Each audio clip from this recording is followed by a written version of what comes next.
네. 그러면 지금부터는 원래 예정했던 김성애 저희 당 대변인, 우리 당이군요. 그거 갖고 더럽게라고 말하려다가 지금 참는데. 네. 저도 얘기를 많이 들어서. 그래? 예. 열린민주당 대변인 김성애 씨를 모셨습니다. 네, 안녕하세요. 김성애입니다. 지금 국회가 막 정신없이 돌아가요. 예, 뭐 항상 정신이 없는데 오늘 특히 정신이 없네요. 오늘 아침에도 뭐 막 어나운스먼트가 한 3개 정도가 막 바뀌었죠. 예, 계속 터지고 있고 처음에 이제 협상 결렬했다는 소식이 들려왔고, 협상 결렬했다. 예, 그 다음에 국회를 6시에 열겠다라는 얘기가 또 그 다음에 나왔고, 오케이. 그리고 이제 2시에 열겠다라는 입장과 함께 그 국회의장실에서 18개 상임위를 더불어민주당이 책임지고 운영하기로 했다라는 오케이. 발표까지가 나왔죠. 예, 국회의장실에서. 예, 국회의장실 대변인이 이야기를 그러니까 했습니다. 결렬을 할 때 소위 말하면 이제 각 상임위를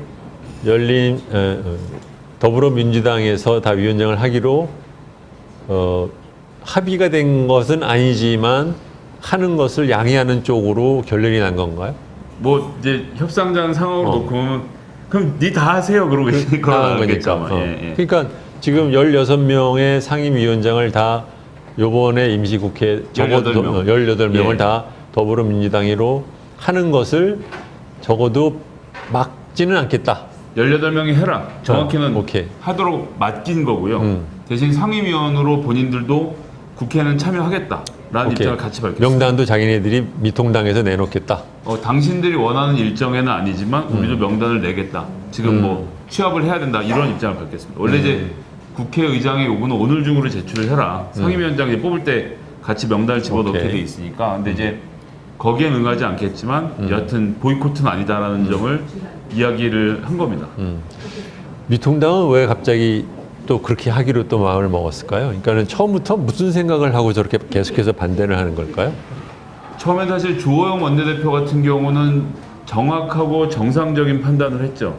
그리고 본인이 얼마 전에 복귀하면서 페이스북에 썼던 글에도 나와 있는데, 그러니까 처지를 잘 살피고 해야 된다는 이야기를 계속 하는 게 11대 7로 법사위를 양보한 대신 알짜 상임위, 그러니까 동네에서 그 국가 예산을 끌어다 쓰기 좋은 상임위, 교육이라든지 정무위라든지 농해수위, 국토위 등을 다 양보받았잖아요. 성공한 아니라고 생각을 하고 의총에 갑이 한 달을 가져갔죠. 그러니까 주호영 원내대표의 생각은 그렇게 합의를 볼 생각이었던 겁니다. 다만 미래통합당의 초선 의원들의 과욕이 참사를 부른 거죠. 그 협의를 깨면, 그러니까 원래는 원내대표 간에 합의를 하면 의총 가서 추임만 받아오는 거지, 의인에서 의총에서 가부를 물으면 협상할 수 있는 권한이 없잖아요. 그런데 그걸 깼기 때문에 그러면 그러고 나서 절에 들어간 것은 저는 40% 정도는 미래통합당 의원들에게, 초선 의원들에게 항의한 뜻도 포함했다고 생각을 해요.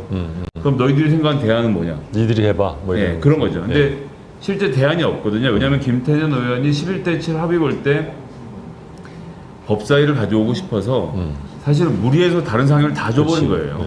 그러니까 너도 알겠지만 내가 더 양보할 카드가 없어. 그러면 하반기 법사위로 좀 주면 안 되냐? 뭐 이렇게 협상이 진행된 거고, 하반기 법사위를 달라는 이 다툼 속에서 우리 육선의 또 선거 천재 박병석 의원이 대선에서 이긴 정당에 가져가자라는 그 어떻게 보면 좀 그렇지, 말도 안 되는 거지. 말도 안 되는 건데 듣는 사람들 입장에서는 빠져나갈 구멍 그렇죠. 만들었죠. 아니 뭐 대선에 질 것 같아서 못 받겠다는 거야. 이런 구도를 만들어서 이제 주호영 의원이 오늘 나와서 하신 얘기, 이제 책상을 엎고 싶었다, 국회의장실에 테이블을 엎고 싶었다라는 그게 좀 이야기까지. 무거워. 근데 굉장히 무겁죠. 엎고 싶었다는 얘기까지 하면서 좀 격렬하게 반발을 했고. 근데 제가 좀 이해가 안 가는 건요. 그러니까 협상의 타결안을 갖고 자기들 의총에 가서 거기서 추인을 못 받아서 자기가 일종의 말하자면 시위를 바깥에서 하다가 돌아와서 의총에서 다시 재심을 받았으면, 그러면은 원래대로 돌아가서 그러면 그 안으로 가자라고 하는 것이 순리처럼 보이는데, 돌아와서는 또다시 또 결렬되도록 며칠을 또 낭비를 했어요. 그 이제 거꾸로 여쭙고 싶은데, 기업에서는 그럼 그런 협상이라면 돌아와서 다시 원래 안을 받는 게 자존심 상한다고 생각하진 않나요? 아니지. 왜냐면 결국은 중요한 건 이익이니까. 네. 궁극적으로 내가 원하는 게 뭐냐에 대해서 자기가 생각을 해서 내가 이거까지가 아니면 나는 워커웨이 나는 관둔다라는 거를 만들어 놓고 난다면은 그것이 충족되는 한 그걸 받아들여야죠. 그러니까 그렇게 생각하면은 M&A 같은 거 할 때 값 서로 안 맞는다고 맨날 결렬될 수가 있잖아요. 그렇죠? 그러니까는 자기가 주장은 한다 하더라도 정 안 되는 것이 미니멈 무엇인지는 자기가 머릿속에서 갖고서 시작을 하는 거거든요. 근데 이 사람들은 돌아와서 다시 시작을 했어. 오, 정치는 명분이 먼저라 그깟 실익은 남줘도 그만이라고 생각을 하는 측면이 강해서 저희는 저 11대 7을 부결되고 난 다음에 돌아와서 새로운 협상을 못 만들 텐데 어쩜 좋냐라고 생각을 다 했거든요. 그치. 이쪽에 있는 사람들은. 근데 이제 오히려 전 주 선생님 말씀이 더 새롭네요. 그래? 어차피 이득이 없는 건 아닌데 이것까지만 받고 일단 여기서 마무리를 지어야지라고 말씀하시는 거잖아요. 어쨌든 데미지 컨트롤이 되는 상황에서 해야 되는 거니까. 근데 이제 정치는 등을 보이면 두들겨 맞고 가라앉는다고 생각을 해서 서서 죽는 쪽을 택하는 것 같습니다. 그러니까 맨날 극한 대결만 하는 거 아니에요? 그렇죠. 그런 게 하나 있고 또 지금 민주당에서 공언하고 있는 일하는 국회를 만들면 상임위원장이 현재 갖고 있는 가장 중요한 권한인 회의 소집을 내가 하고 싶을 때 내가 하고 싶은 방식으로 할 거야 권한이 없어지거든요. 그러면 미래통합당 입장에서는 실익이 없다라고 보는 측면도 있는 겁니다. 왜? 그러니까 상임위원장 예, 그러니까 상임위원장을 지금 이제 7석을 주기로 했잖아요. 근데 공교롭게도 미래통합당의 삼선 의원이 15명이에요. 상하반기로 하면 14명이 상임위원장을 한 번씩 할 수 있는 구조죠. 4선 중에서 못하신 분이 있는지까지 제가 잘 모르겠는데 여하튼 대충 한 번씩 돌아가면서 중진이 할 수 있는 기회인데 이걸 놓치면 하반기에 7석밖에 안 생기는 게 상당한 문제가 되거든요. 그래서 중진들은 하고 싶어 했던 거고 그런데 이제 당을 운영하는 입장에서 보면 그러니까 이제 미래통합당이라는 큰 덩치에서 보면 18개를 다 주고 민주당이 앞으로 2년 동안 경제 및 방역에서 나라를 망쳐먹기를 기다리는 편이 다음번 대선에서 없는 수로도 만들 수 있는 기회가 될 수 있겠다라는 정무적인 판단을 한 것 같습니다. 그러면은 지금 김성희 대변인 얘기는 요번에 그 선출되는 상임위 위원장이 앞으로 2년 동안 계속해서 갈 거라고 생각한다? 갈 가능성을 상당히 가지고 지금 하는 중이다. 아까 얘기할 때는 일단 요번 임시회기만 끝나고 다시 또 하지 않을까라는 얘기들을 사람들이 했잖아요. 그 이야기에 대해서 지금 이제 김태년 원내대표하고 그 김영진 원내대변인의 이야기는 그게 사실 옹색하긴 하지. 그렇게 얘기를 했는데 미래통합당 쪽에서 우리는 다시 가져갈 생각이 전혀 없다라고 하면서 협상장을 나갔다라고 옮겼어요, 이야기를. 그래요? 그래서 뭐 협상 여하에 따라 달라질 수 있는데 현재로서는 그냥 운영하는 것도 포함하고 간다고 봅니다. 근데 사실 아시겠지만 정치는 생물이라서 내일 모레 일을 또 알 수 없긴 하죠. 근데 현재 각오는 18개 상임을 우리가 한번 해보자라는 각오도 같이 갖고 있는 것으로 봐야 되는 것 같습니다. 얘기를 민주당으로 돌리면 더불어민주당에서는 지금 18개 위원장을 자기들이 다 하는 것에 대해서 어떻게 생각하는 분위기예요? 뭐 해볼만 하다 한번 해보자라는 의욕이 넘쳐요? 아니면 이러다가 또 그러니까 국회 운영하는데 계속해서 싸움이 벌어지는 건 아닐까? 뭐 이런 생각을 어떤 생각들을 하는 거예요? 사실 후자가 강하죠. 그러니까 이제 정치라는 것이 어쨌건 협상의 산물이고 중간에 어디선가 합의를 봐서 일을 진행을 해야 되는데 전부 다 우리가 차지하고 하겠다라는 것이 국민들에게 어떻게 미칠까라는 걱정이 있는 거 한 축으로 있어요. 근데 이제 제가 최근에 여러 가지 봤던 통계적인 제일 재밌었던 게 4월 15일 선거하는 당일에 여론조사를 돌린 거예요. 20대 국회의원 평가를 묻는데 66%의 사람들이 일을 안 하는 것, 그다음에 민생을 외면하는 것, 그다음에 그 보이콧과 파행, 농성에 대해서 잘못된 점이라고 생각한다고 대답을 하셨더라고요. 그러니까 민주당이 일하는 국회를 들고 나온 것이 국민들로부터 상당한 공명을 얻었고 지난번 7명이었나요? 상임위원장을 결정하는 과정에서도 절반이 넘는 여론이 잘했다라고 찬성을 해준 것. 이게 요즘 이제 소위 말하는 젊은 세대들에서 많이 나오고 있는 공정이란 키워드랑 맞아 들어간다고 생각하는데 뭐냐면 더불어민주당은 국회를 어떻게 차지했나? 선거라는 공정한 제도를 통해서 상임위원장 선출은 어떻게 하나? 과반 출석의 과반 찬성으로 투표를 통해서 그럼 상임위원장 18명 선출의 과정은 적법했나? 적법했지. 그러면 이 모든 걸 공정하다고 보는 거예요. 오히려 거꾸로 과거의 관행대로 어떻게 보면 자격이 없을 수 있는 미래통합당에게 그 당근을 주고자 의석수를 나누는 것이 요즘 사람들 눈에는 오히려 그것이 공정해 보이지 않는 게 있는 거죠. 그래서 제 얘기는 결론적으로는 여론이 원하고 있기 때문에 민주당이 조금 더 용기를 내고 있는 상황으로 봐야겠죠. 이거 역시 미통당이 자기네 의총에 가서 또 추인을 받아야 되는 거는 아니에요? 18개 상임위원을 다 더불어민주당이 주는 것에 대해서? 근데 조금 전에 말씀드렸지만 상임위원장 선출까지는 미래통합당이 동의하고 말고는 아무 상관이 없거든요. 없지, 그러니까 협의는 했고 최대한의 예는 갖췄고 지지자들의 거듭되는 강력한 반발에도 불구하고 일정을 한 8일 정도까지 아니, 늦춰가면서 관행상으로는 원내 교섭단체의 원내 대표들끼리 합의를 해서 상임위원장을 나눈다라는 게 그동안의 관행이었잖아요. 국회의장이 있는 협의회장에서 못하겠다고 나갔으니까 그럼 이제 내가 책임지고 할게라고 모양새를 갖춘 거죠. 예, 그래서 박병석 의장은 이만큼 했으니까 저도 어쩔 수 없으니 그냥 진행하겠습니다라고 해서 그 대변인 토끼에서 발표를 한 거고 진행하겠다고. 거기에 대해서 미래통합당이 원내 대표도 강하게 반발을 안 하니까 그냥 거기는 외부에서 반발을 할 거고. 그러니까 이쪽에서는 그냥 그 더불어민주당과 나머지 야당들이 모여서 그 보기에 따라서는 지금과 같은 결과는 미통당이 개도 잃고 구럭도 잃은 꼴이 되는 거 아닌가? 완전히 그렇습니다. 명분에서도 특별히 얻은 게 없고 없습니다. 상임위원장도 다 그렇죠. 박병석 의장이 이래저래 욕먹어가면서 한 8, 9일 정도를 끈 것이 국민들로 하여금은 야 저만큼 있으면 됐지 뭐 어떻게 하라는 거냐라는 여론이 많이 올라올 때까지 기다린 것 같아요. 그래서 한 번 협상하고 한 4월씩 말미를 둔 게 협상한 다음에 바로바로 여론조사를 돌리거나 여론조사의 추이를 보면서 진행을 한 게 아닌가. 그리고 이제 지난 주말 여론까지 보니까 민주당이 많이 떨어지지 않고 사람들이 제발 일 좀 해라 그러면서 이제 다 상을 얻게 생긴 거 아닙니까?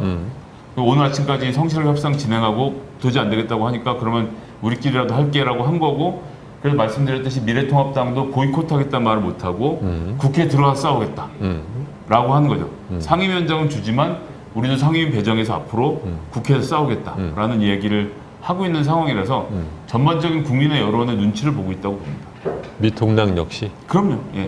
안 그랬으면 평소 문법대로 하면 지금 나가서 뭐 로턴데올에 글쎄, 뭘 해야 되는데. 예, 아니면 광화문으로 나가거나 해야 되는데 상임위 참여하겠다잖아요. 명단도 적고. 이게 오늘 아침에 저희들끼리 생각했던 시나리오는 또 다른 거예요. 뭐냐면 저는 개인적으로 추경을 통과를 하려고 하면 상임위원회에서 다 의결을 거쳐야 되기 때문에 근데 상임위원장이 없으면 의결을 할 수 없는 위원회들이 많아서 그래서 결국은 추경을 앞두고까지 말하자면 뒤에서 이제 줄다리기를 하다가 최종적으로 할 거로 생각했는데 뭐 제가 원래 정치를 잘 모르잖아요.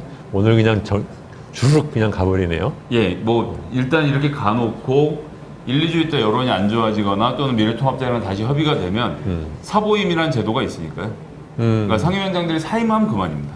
근데 아까는 미통당에서 그거를 지금 염두나 아니면 복선을 깔고 있는 것 같지는 않다고 그랬죠. 근데 이제 안에서도 여러 그룹이 싸우고 있으니까 조금 전에 말씀드린 대로 삼선 중진 15명은 지금 부하가 끓고 있을 거거든요. 오케이. 이거 내가 한 번씩 할 수 있는 기회를 잃는데 삼선 의원 15명이 4선을 다 한다는 오케이. 보장이 없지 않습니까? 그러니까 지금 내부에서는 일주일 안에 다시 합의 보라고 아마 들끓고 있을 거거든요. 그런 여론도 있고.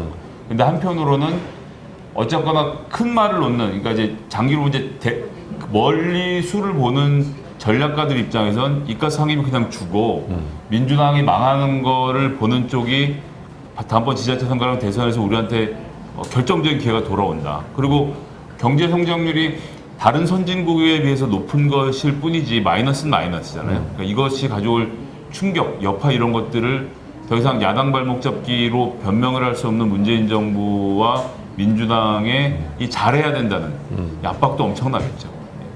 근데 아시겠지만 이 압박을 느낀다고 해서 잘할 수 있는 건 아니지 않습니까? 그렇죠. 그러니까 뭐 여러분들 한국 정치를 그동안 봐왔던 사람 입장에서는 새로운 국면이 벌어진 거예요. 뭐 소위 말하면 우리나라는 국회를 다수당이 상임위원장을 차지하지를 않고 나누는 바람에 사실 굉장히 많은 그 정부의 정책이 그건 뭐 이명박 정부나 박근혜 정부 때도 마찬가지였는데 국회에서 그 진행이 안 된 일이 굉장히 많잖아요. 그렇죠?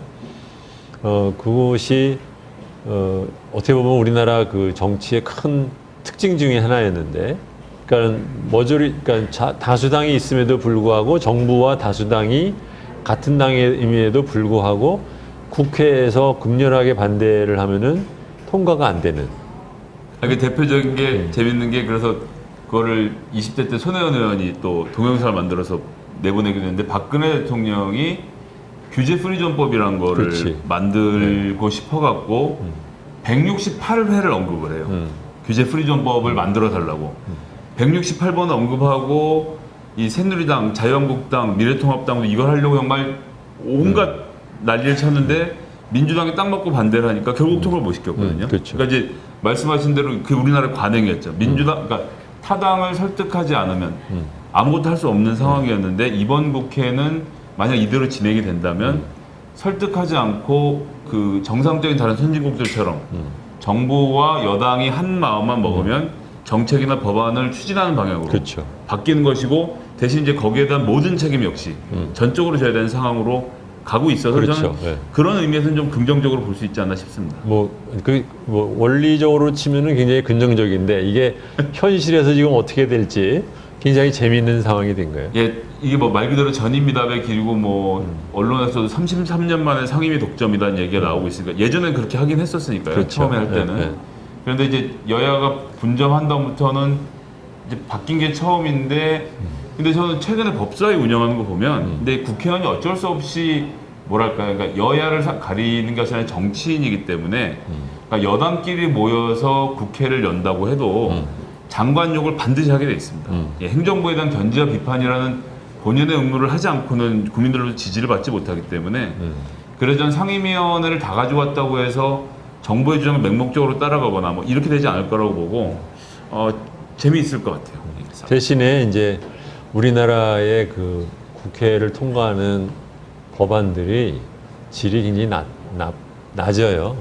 그래서 실제로 실행하려고 보면 전혀 문제가 많은 그런 법안을 갖다 만들어 놓고 통과시킬 때가 많거든요. 일단 저는 두 가지로 보는데 시민단체하고 언론이 법안 개수나 통과율 같은 것을 가지고 의원들에게 등수를 세우고 이 평가를 만들어서 의원들이 쓸데없이 법안을 만들게 하는 이 구조도 잘못됐다고 생각하고요. 두 번째는 법안 소위 문제인데 실제 국회에 있어 보면 한 달에 법안 소위를 이틀도 안 합니다. 그렇지. 근데 제가 국회에 있어 보면서 한 경험을 바탕으로 하면 한 달에 일주일씩은 법안 소위를 열어야 돼요. 하루 종일. 그걸 월급 받고 하라고 하는 일 아닙니까? 법안이 2,000개씩 쌓여 있는데 그 중에서 10개, 20개 가져다가 이틀 찌끔 넣냐고 넘기고 그런데 사실 또 막상 토론에 들어가면 정부 관계자, 그다음에 국회 사무처 입법 전문위원들 그리고 여야가 모여서 상당히 질 높은 토론이 일어나기도 해요. 시간이 쫓겨서 그렇지. 근데 일주일 정도씩 매달 법안 소위를 열어서 좀 심도 있는 토의를 한다면 지금보다 훨씬 더 완결성 있는 법안을 만들 수 있지 않을까. 앞으로 봐야겠네요. 그러니까 결국은 더불어민주당이 모든 상임위원을 컨트롤할 경우에 자칫하면 이제 통법부에 그러니까 법만 갖다 놓으면 저절로 통과되는 통법부 역할을 할지 아니면 좀 더 소위 말하면 내실 있는 그러한 법안 심사를 할 수 있는데 시간을 좀 더 쓸 수 있게 될지. 근데 이제 상임위원장을 갖고 있을 뿐이고 국회 선진화법이 있기 때문에 법안이 단 하나도 미래통합 때문에 반대하면 통과가 안 되는 건 바뀌지 않습니다. 그건 60%만 넘어가면 되잖아요.